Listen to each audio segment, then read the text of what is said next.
Hey folks, Speedy Cop here. Today we're going to talk about cars that are mini. Not the Mini Cooper, but actual miniature cars. Check these out. So the 70s oil crisis made fuel expensive and hard to get. Automakers responded by making little electric cars like this 1975 Zagato Elcar. Now this little box only weighs 1,000 pounds with the batteries in it, had a range of 50 miles on a good day, and it was a 25 to 30 mile an hour top speed. Wouldn't get you anywhere quickly, but I think it's actually a stylish little box for a fiberglass box. The CitiCar, on the other hand, was the American version. This is a 1,300 pound car, where this is only 1,000 pounds.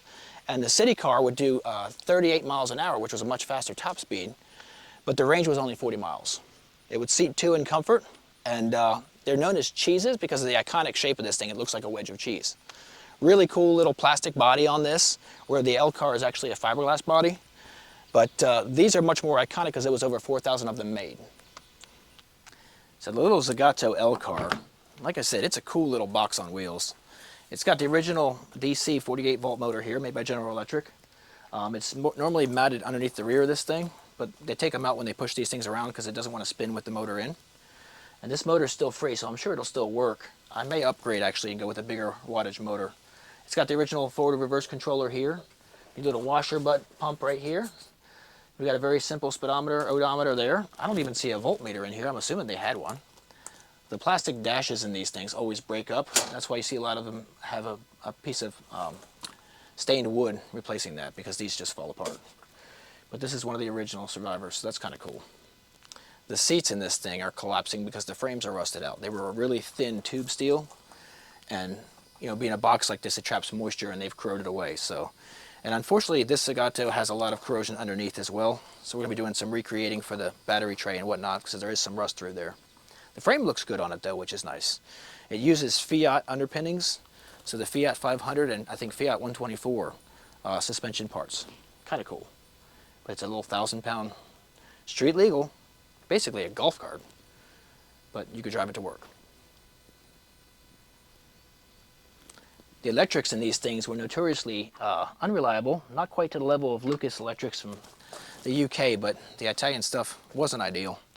As you can see, it's definitely seen better days, but I really want to get it going again. Like I said, lithium batteries, a higher amperage, higher wattage motor, maybe be able to pull some wheelies with it. Nice short wheelbase, 50 inches. I think it'd be sick on the tail of the Dragon. This is going to be a lot of fun. So this is the charge port on the little Elcar. That's not a standard fitting, as you can tell, and I don't have the charge cable. So we're going to be revamping that entirely. Really cool tail end of this car. I love it, actually. So the CitiCar used a regular 110 charge cord, standard American plug here, plugged right into the driver's fender. So I can actually charge this if I had batteries and a motor installed. So the interiors on these are pretty Spartan. As you can see, there's not much to it. You've got a plastic dash with some fake wood laminate. You've got a basic speedometer gauge and a voltage gauge. You had fabric window frames here with actually like old vinyl windows, and wow, they are really brittle. And then the doors and all are plastic. Very rudimentary kind of base split bench seat here. And then the stepper motors, these were controlled by. So they had one DC motor to drive the wheels, and then they had, the batteries would kick in more batteries at various times. If you stepped on the throttle harder, these stepper motors would kick in, and it'd be like grabbing another gear each time. It would up the voltage to the battery and it would jerk you. It would be a loud clunk.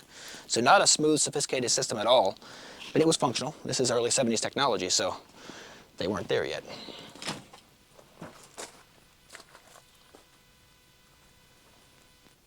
So when it comes to mini vehicles, you've got sporty, fugly, and adorable.